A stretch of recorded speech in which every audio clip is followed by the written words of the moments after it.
Hey everybody, welcome back to the channel. Steven here, Northwest Small Batch Brewing. Well, every year I like to make a couple of beers that I usually make once each year.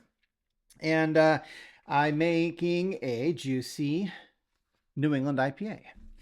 Not to be confused with a New England IPA that says it's a New England IPA, but it's actually a West Coast IPA, or a juicy hazy IPA that's actually a West Coast IPA but has New England IPA dry hops. I'm doing the traditional, juicy, non-bitter IPA.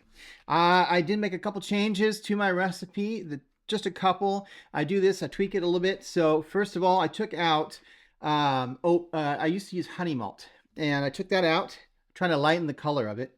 And I also changed, I used to use US-05, and I switched to White Lab's London Fog yeast instead, because I've heard that is the yeast to use for NEIPA. So without further ado, let's get started.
One hour later.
Well, here it is, guys. You saw the pour. The head retention was not long, but here's the thing. It didn't pour right. So I'm using a dip tube that I had problems with before. It actually was so loose it wasn't pulling beer at all last time I used this floating dip tube. So I think I'm going to get rid of the tubing completely when I change this beer out next time for a different tubing, because it is just not holding the pressure properly. That, or I mean, on top of that, I am down. I've already, I kind of keep track of how many beers I've made, and I know that I'm very close to needing to fill my tank. But I just checked and it let more CO2 in. So anyway, color-wise, and now it's getting the chill haze, and I got some, condensation on the glass. But nice haze, very good. I like that. I would have preferred it to be even lighter. So the next time I make this, which is probably not going to be for another year, I'm going to mess with the malt again, and I'm just going to go with like the lightest possible, Pilsner or tuber or whatever that I can find. I have some other things I'm going to try, but just always seeing what I can do. Smells good. I don't smell, I can smell the Citra. I don't smell any off flavors. No, I guess you can't really usually smell a hop burn so much, but don't smell the hop burn. I did pull the hops out after about 4 days. Yeah, it looks great. Let's see. Oh yeah, that's not carbonated enough. No. All right, so like I said, either it's out of CO2 in the tank, or I wonder if there's a leak. I'm gonna check. Tastes good though. There's nothing wrong with the beer. It's smooth, no bitterness, delicious. Just needs more CO2. Like I said, it could be just the tank, crapping out on me. And of course, I'm filming this over a 4th of July weekend, which means the store is not open to refill my tank anyway. But I'm going to try to pump up the CO2, and we'll go from there. I don't have a final ABV because I just poured this and I'm waiting for it to degas so I can get a reading on it. But otherwise, color looks good. Did I put it in the video? If you want to know what, I'm not going to go through all the hops. It'll take too long. So I have the recipe in the description below if you want to see, my hops and my grain bill and all of that. And this one, as is last year, is a winner. A little more CO2, but otherwise, there's no reason why I won't be making this all the time. And this is what I expected a New England IPA to taste like. I wish more breweries would do beers like this, but they're going out of style. So I guess I'll just have to make it myself. Anyway, cheers, y'all. Thanks for stopping by. I'll be back in another week with another video. And until then, keep on brewing. Cheers.